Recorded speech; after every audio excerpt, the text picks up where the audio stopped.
Hey, everybody, welcome back to View from the Top podcast, where we help growth-minded men who desire momentum in their businesses, their families, and their finances get through the valleys and up the mountain to their very own view from the top. Hey, have you ever heard anything like everything's figureoutable?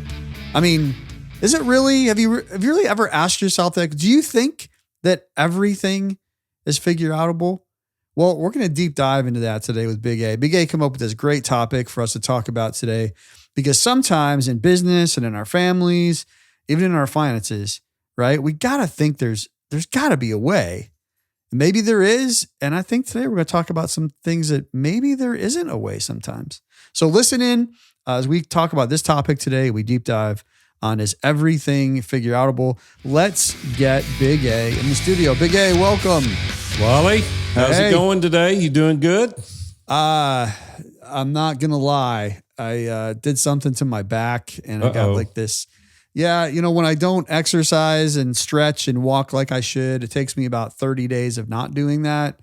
And I get this, I turn a certain way and there it is. There it goes. I'm sitting in the chair. I've got ice and ibuprofen. And we got a great topic today, so I'm ready to roll. You know, for those that are watching this on video, some of you might see me for the first time without glasses. 35 years I've been wearing glasses and had cataract surgery. And honestly, though, you're not completely in focus, Wally, because my right eye hasn't been done until next Tuesday. My left eye was done last Tuesday. I can see you perfectly with my left eye. My right eye doesn't know you exist. But anyway, I'm excited about it. I keep adjusting my glasses and they're not there. They're not even there. Yeah, they're not even there. You know, like you wear glasses. Phantom phone, phantom glasses. I know. It's like, what in the world? But man, that cataract surgery is the real deal. 5 minutes, you get a new lens and you walk out with 20/20 vision. So I don't know, pretty man. cool.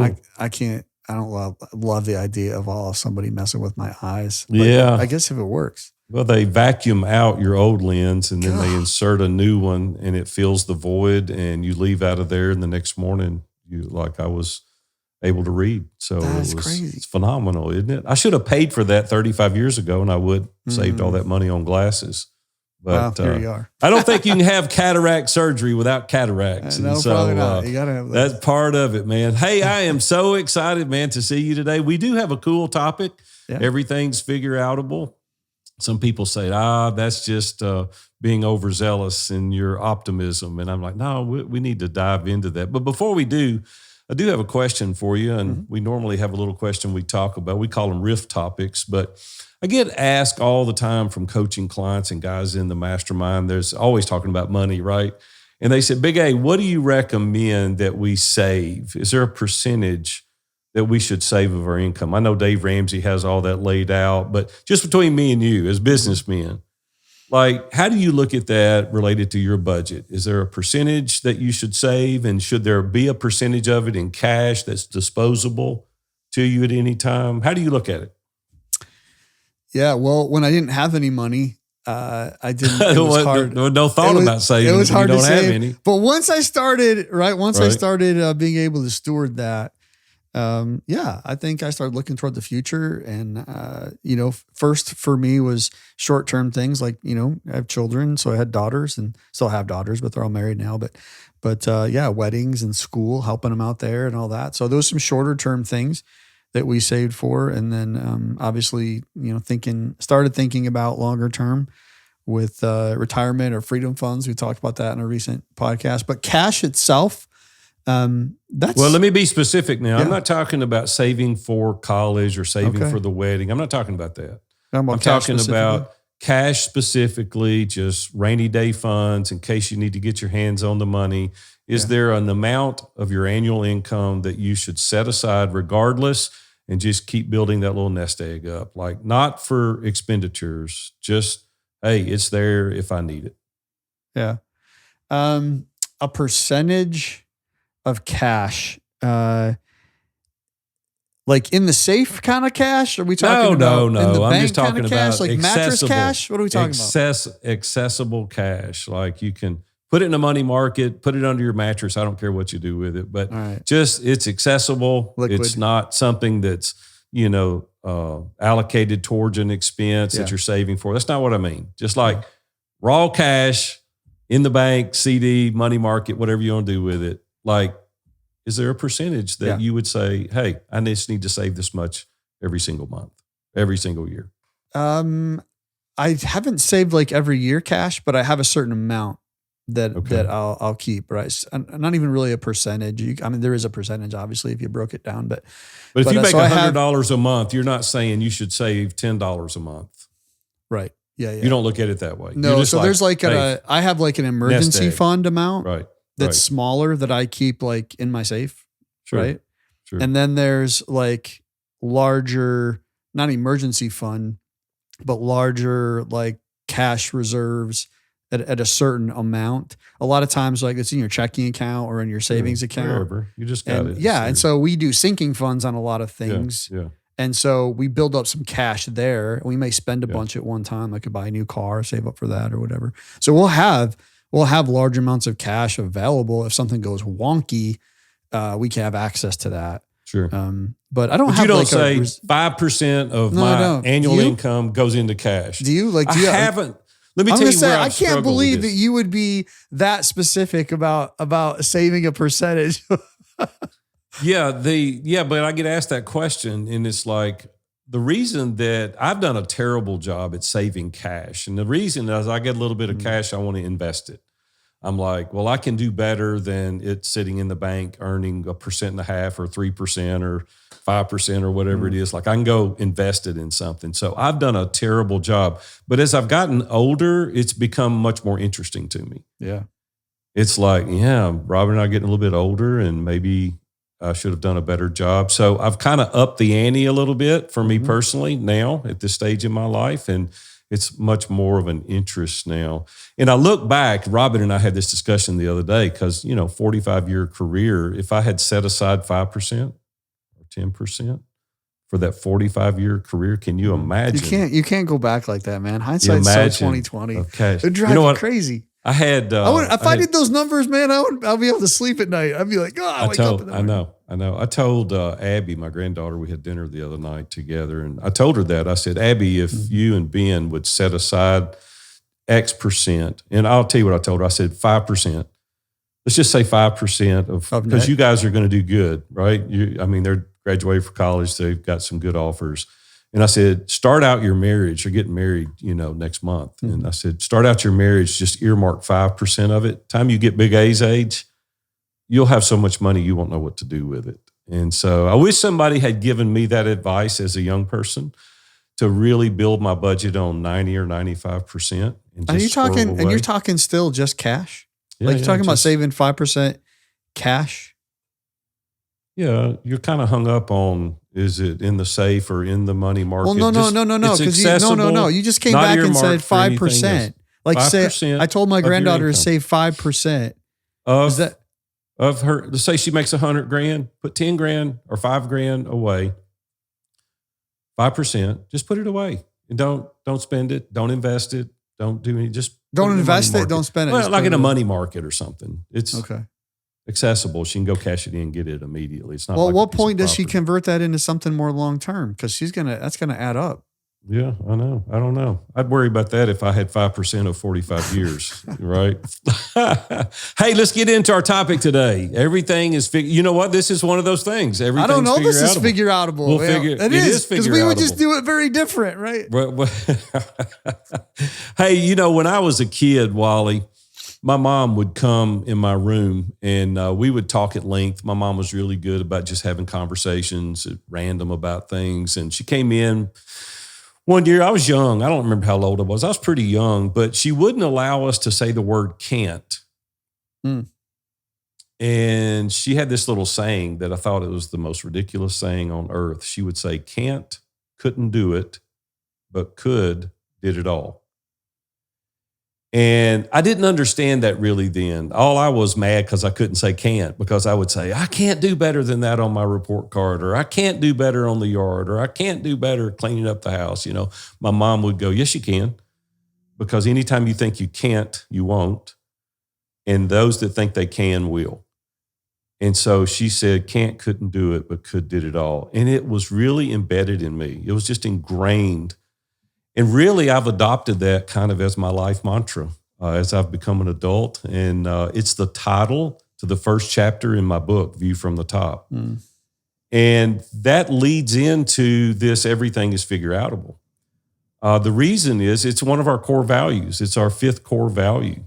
Everything's figureoutable. Our team knows, and Wally, we talk about it, but they say, well, we can't. Yes, we can. It may not look exactly like we have prescribed, but there is a way for us to do that. And I thought it'd be fun today to kind of break it down just a little bit. At the reason, we've titled this Mastering the Art of Problem Solving. And I think our disposition towards things, our attitude, I was thinking about it this morning. I had an errand to run and I was on my way out. And I was thinking, we're really not in control of anything. Like anything could happen except our attitude. That we're in 100% control over. The way we perceive things, what we do as a result. So for me, it's that I can if I choose. And if I choose to figure this out, I can. Again, it may not look exactly like I had originally prescribed, but that's the way I look at life. That's the way I look at business. What about you, Wally? When you think about that kind of mindset, what comes to your mind? I used to think about when we first actually put these core values in place, 4 years ago, the idea of everything is figureoutable, I was a little torn because I was like, man, like that just doesn't seem true. Right? Because so often, you said it earlier, it may not turn out exactly like it's prescribed. And how I thought about that was, like exactly how I think it should be is how it's going to be. And if it's not that, then I didn't really figure it out. That's because you're so literal. Yeah. Your personality is that way, right? Mine's not exactly that way. And so you're like, no, we said it would go in this order and it would be exactly like this. So therefore we didn't figure it out. But I've had to learn, to relax that and to think differently about what's figureoutable. I know we're going to get into some details on this, so I think it'll be fun. But the first thing that I've had to learn about it all for myself is that everything's figureoutable. And sometimes like the answer's, like you said, different than what it was going to be. But most of the time, the reason that that's perceived as a failure, not figureoutable, is because we don't communicate effectively. So I know we're going to talk more about that as we dive into this, but that's been my experience with that. Yeah, I want to tell a quick story related to this, and I could give you dozens, if not hundreds, of stories around this over the course of my career. But I do want to tell a quick story. It'll take a couple of minutes. When I was 28, 29 years old, I had sold my first business, and I had gone in business with Herb Berry in Madison, Tennessee, just north of Nashville, about 11 miles just north of Nashville. And we went in partners, and we outgrew our current location. And I went across the street, and there was this burned down antique mall. And I went to the guy that owned it. Jinan Yun was his name. He owned a lot of property in Nashville. He's Korean, and he had bought tons and tons of property. And I went to him one day, and I said, Jinan, I said, I want to buy that building. He goes, Abram, what do you want to buy that building for? It's burned down. And I said, I'm going to tear it down. We're going to put a location there. So we agreed to the price. I bought it. We tore it down. We started building a building.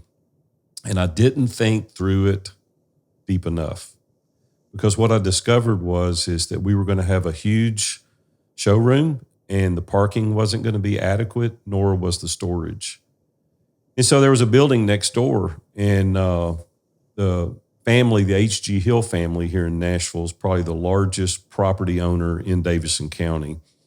They do nothing but buy property. They don't sell property. But they owned the building that was adjacent to it. It was literally zero lot line, so it was literally connected to this building. And I called up the Caldwells, and I said, hey, I want to meet you at this location. He said, what do you want to do? I said, I want to talk to you about this building. So he came out there and told him who I was, what I'd done, and I said, I want to buy this property. He said, we don't sell property. And I said, I'm in a real spot here. I said, I really need to buy this property, and I'll pay you fair market value for this building. It's about 5,000 square feet. And he said, you didn't hear what I said. We've been buying property for 100 years. We don't sell property. We only buy property. So he left. And so I called him back about a week later, and I said, Mr. Caldwell, I said, can you meet back out there? He goes, are we going to talk about the same thing? And I said, yes, sir. He goes, I'm not coming. And I said, would you please come and just hear me out? So he came again, and we stood out there in front of the location, and I said, listen, there's got to be a way that we can figure this out. He goes, I don't know how we're going to figure it out because we don't sell property. And we argued for about 30 minutes, and I'm a pretty good salesperson, and I thought I could win him over, and I didn't. He headed back to the car, and when he got back to the car, he started to get in. He goes, Mr. Walker, and I said, yes. And he said, we do 1031 exchanges. And I said, done. I didn't even know what it was. I didn't even know what a 1031 exchange was when I was 27, 28 years old. And he goes, there's a property that we're looking at on Dickerson Road. And he said, it's comparable in value. He said, you go look at it, and if you want to buy that, we'll do a 1031 exchange. And so here's my point. We did the deal. Went and bought the property. I exchanged it. We then turned that into storage and had adequate parking. So we ended up with about a 10,000 square foot building. But here's my point. It would have been easy to just give up. He said, we don't sell property. And if you look at the data, it would support 100 years of buying property and never selling. It would have been very easy to go, you know what, there's no way they're going to sell that. I think it's persistence. I think there are ways creatively to work things out. And that's just one of many, many ways. I just think there's a way to do most everything that you want to do. Maybe you get creative. Maybe you do a 1031 exchange. I think there's an element of persistence. There's an element of being an encourager, figuring out what's good for both parties. So I think it's how you approach it. So all these things play into what we're going to talk about today in regards to everything is figureoutable. For me, it's just a lot more enjoyable to live life with that disposition and attitude rather than it's not going to work out. That just seems like a defeatist mindset to me. And so that's one of the reasons that's our core value is because everything is figureoutable. Right. So, it is easy though. Like, I mean, the example that you just gave, I'm sure guys are listening to this. You know, I'm listening and I'm just going, man, I'm not sure I would have had that kind of resolve, right? To like, somebody told me no, that, you know, I'd be like, okay, like that's, especially being a lot younger.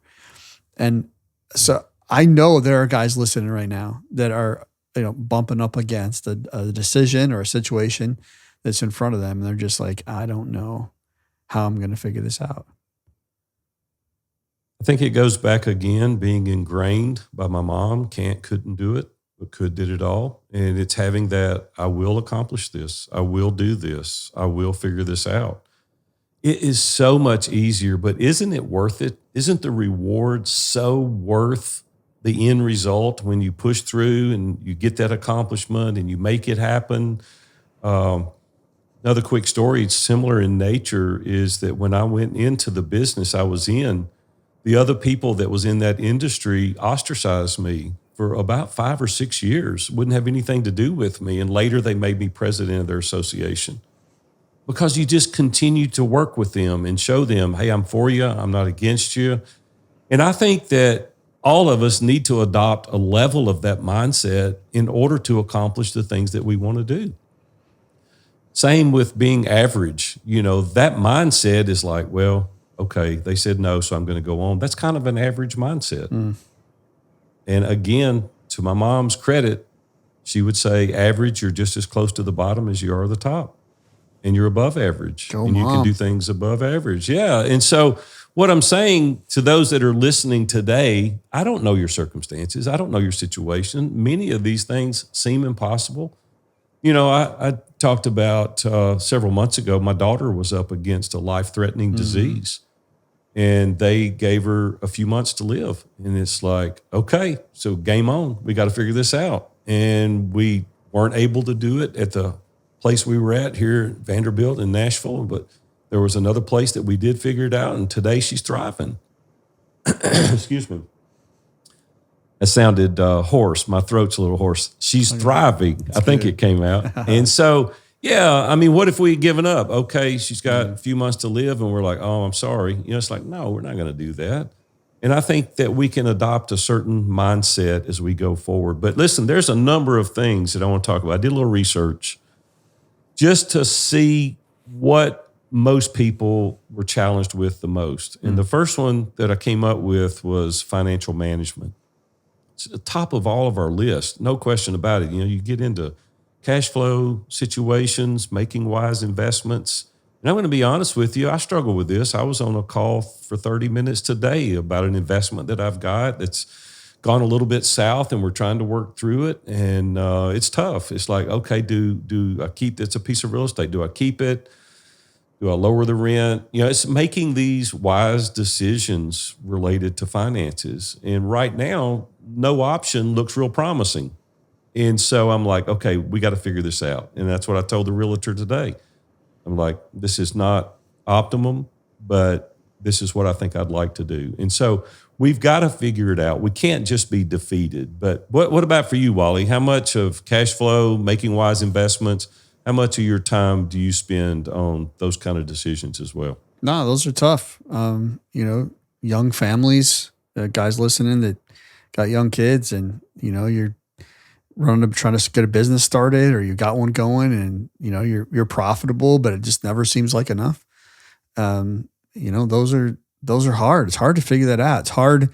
You know, I'm not picking on my wife, Sonia, in any shape or form. I think she'd be okay with me saying this, but because I'm still immature sometimes, but I've been immature in my life as well. And there was a time when she was more immature than she is today, right? I mean, it's not, you know what I'm saying? She's mature today. Sure. But there was a time when the lack of maturity and I growing a business, like, it was hard because she knew we had a business. She knew we had revenue coming in, but the revenue coming in didn't match what I put into our personal accounts. And it was just lack of understanding on her own, or lack of my ability to know how to communicate effectively. That was a real problem.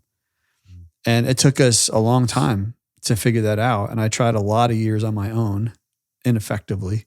Once we got some help, that we were able to work through that. But that took a while to figure out. I didn't know if I was going to. It was a point of frustration. Like every week it felt like, probably not, but man, it sure felt like that. So yeah, I've had those moments, and they're real.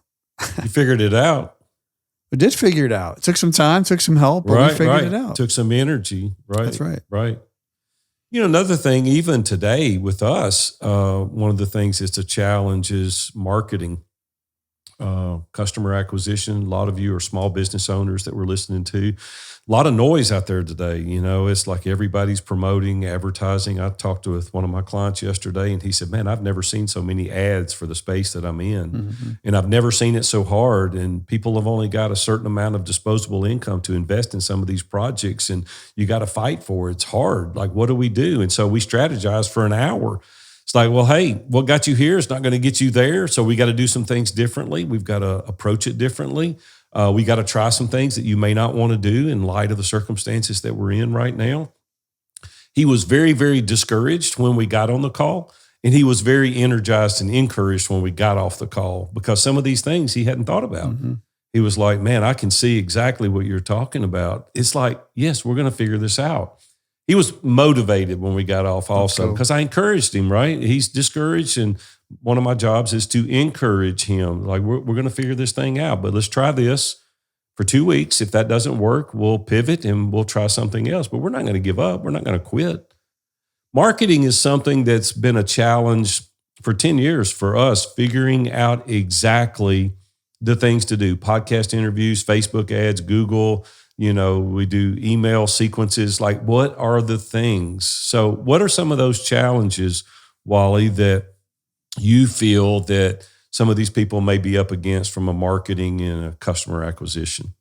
Well, I mean, I think you answered the questions. You said all the things that I would say as far as, you know, effective marketing strategies and things like that. Like, this isn't a market, but we're talking about marketing specifically today. So I don't want to dive into like all the little nuances of like what we need to try with marketing. But it's just some of the things that people are trying to figure out. Yeah, it's legitimate. Like, it's a real thing. Marketing it can be a big challenge in business. And like you said, we're in that struggle right now. And marketing is like getting your best message in front of the people that you can help, right? At the end of the day, you know what? It never quits either. The algorithms change, the messaging changes. Like, it's not one and done. I wish we could just figure it out and set it and go. And that's impossible. Yeah. Business is hard, dude. Business is hard, right? It is for all of us. It is. We're having to figure it out. Talking about the marketing side of things, it ties right into one of the areas that I think is, tough to master. That's hard to figure out often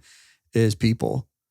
From who you hire to whether it's employees or whether it's, 1099 contractors or third party, agencies or, that can be really difficult. And we've had some of those struggles in marketing and other businesses that I've had.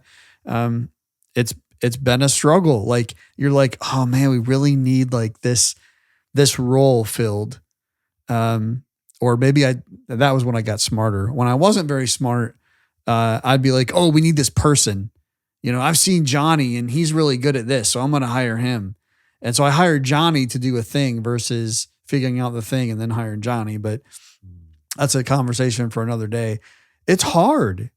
You feel like it's really part of this conversation, Wally, because you can't figure it out properly until you put it in the right sequential order. So you had a problem figuring out that challenge because you were doing it in reverse order. So it being figureoutable is getting it in the right order. It's working the problem out, like you were talking earlier, right? Not giving up. How many often it's like you just get frustrated. I don't know if you or the guys listening today are like, I'm just tired of having the same conversation with that team member, for 3 weeks in a row.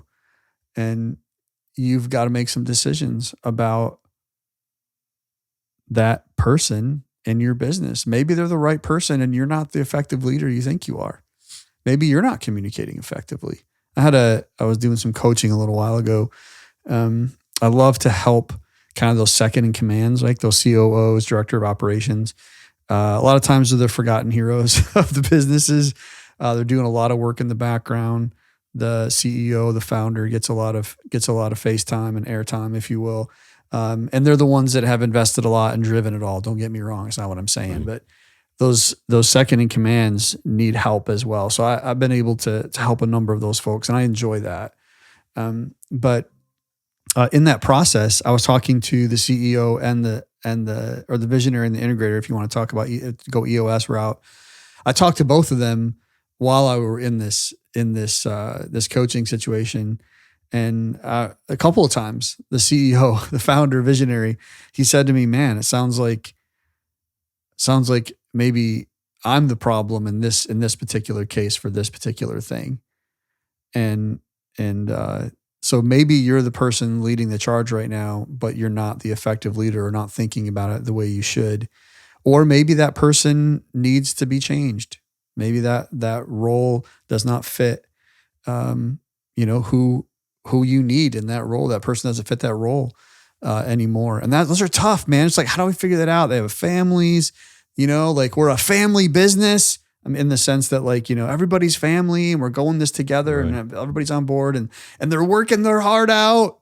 You're just like, I don't know how to figure that one out. Right. Well, what's tough and it's hard for me and not as hard for you and even easier for people younger than us. The culture changes.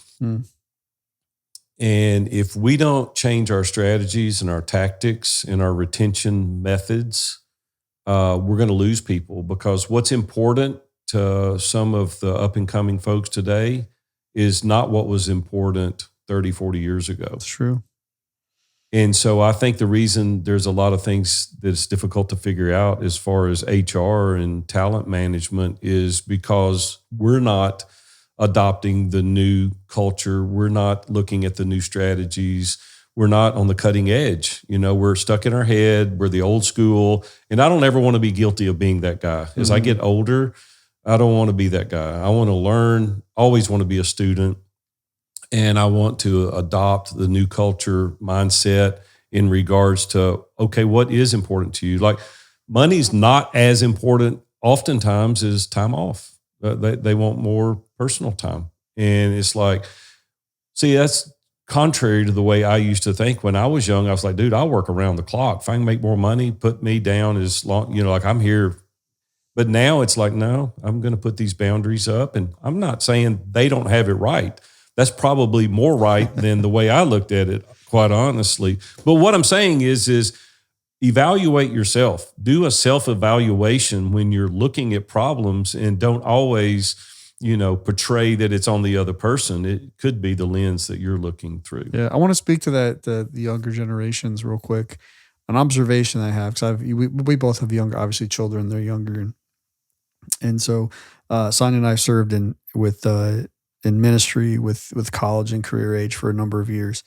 And I think for you and I, there was some pursuit of either status or things, right? Like, got to get the nice house, and that's part of status and things. And I don't mean that necessarily in a bad stewardship way or pursuit of earthly things and materialism. That's not what I'm talking about. Like, there's just a fundamental, like, status was important and things were important. Now it's more about experiences, I think.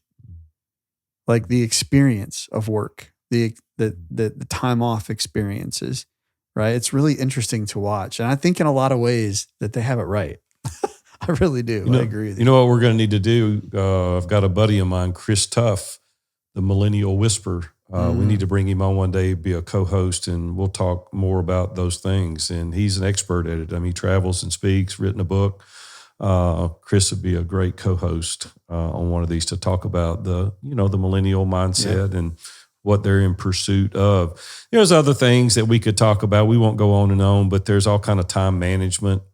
Are you delegating things properly? A real challenge for me over the course of my career, because I wanted to do it. I didn't think anybody could do it as good as me. I ended up the bottleneck. Yeah. So how do you figure that out?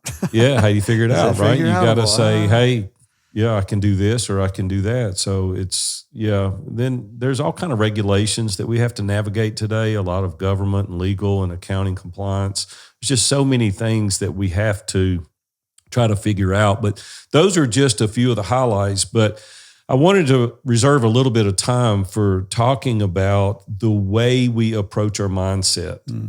And for me, and Wally, you're the same. We're Christ followers. We're believers. And so I want to start out kind of with that in mind. For me, it's all about mindset, but it starts with a spiritual awareness. And a lot of our audience are believers. Some of our audience is not believers. And we're not condemning anyone. This is our podcast, so we're just telling you the way we view things.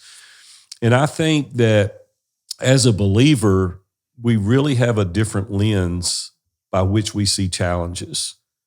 And honestly, I kind of like it that way because I don't feel alone, right? I feel like there's a higher power, and I'm looking at it through the lens of being obedient to the way I feel God is leading me to do things. And oftentimes, I'll look at challenges as even a means of protection. Like, maybe it's not the right path that I should be going down, and maybe there's other opportunities. And when I think of it that way, it almost sounds like a cop-out that you're like, well, you couldn't figure it out, so you said God didn't want me to do it. And that's the way some people perceive that. It's like, well, you couldn't do it, so you're just using your faith as a crutch, that you couldn't figure it out, so you're going to switch gears. For me, it's about prayer, mindset, spiritual awareness, being obedient. There's things that we can count on. And for me, you and I both, and many that are listening out there, a lot of it is scripture.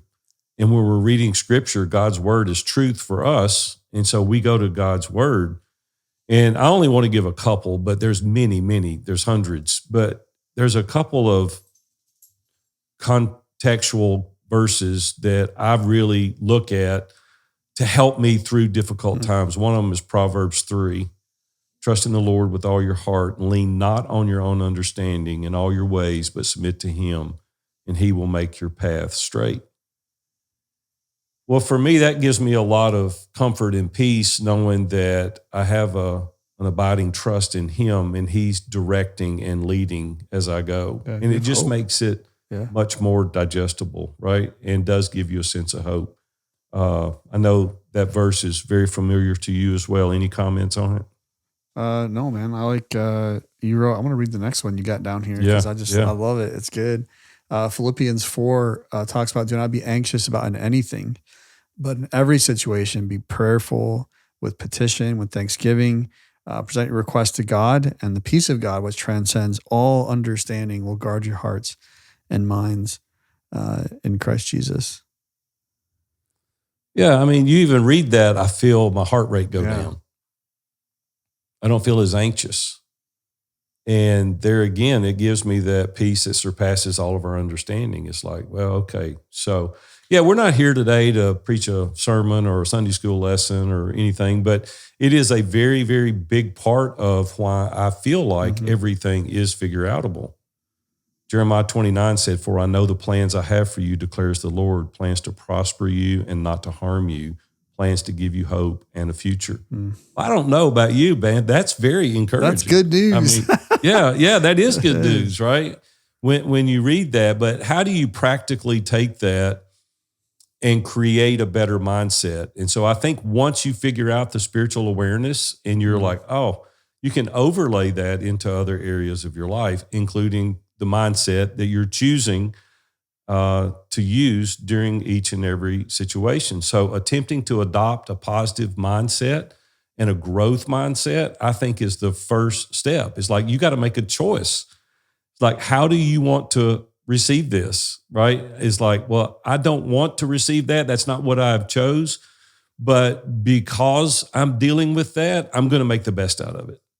And I can go over case in point for decades and tell you hands I was dealt that I really wished I wasn't dealt. But I can look back and see how God used all those in my life for the better.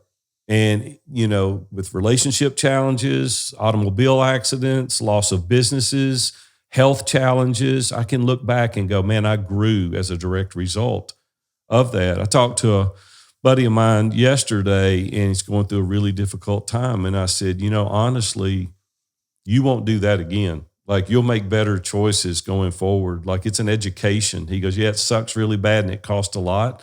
But you're right, it made me a better businessman as a result of it. He could have been ticked off and he could have, you know, been a victim. He could have done all those things, but he owned it. He said, I made a bad choice.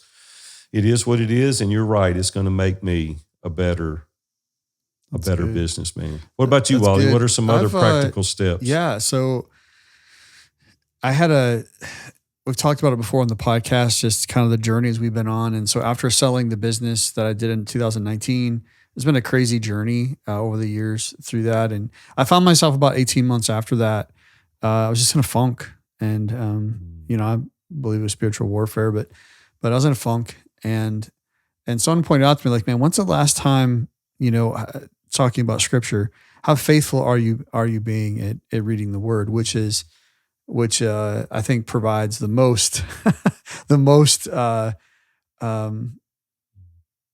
what do I want to say? Like, the greatest impact, right, on your attitude and because it's the way we're perceiving life, and God has a different view, right, of how life is to be perceived, and looking through his lens, puts us in a different mindset. And at the same time, he's created other people in the world in his image that create pretty cool things. And one of those things is information and knowledge that they share. And so I really hadn't been doing much with any self-improvement or paying attention to, you know, it's kind of just on my own. I had my eyesight groups and it was doing great there. I just had that, like, that edge was off. And one of the guys said to me, he's like, hey, when's the last time you, like, you know, dove into a book to to help you think about some things you weren't thinking about before. I was like, man, it has been a while.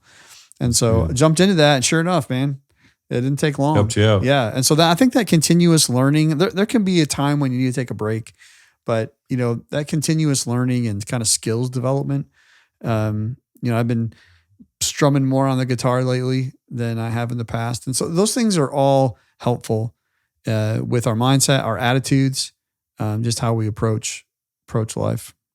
Mm.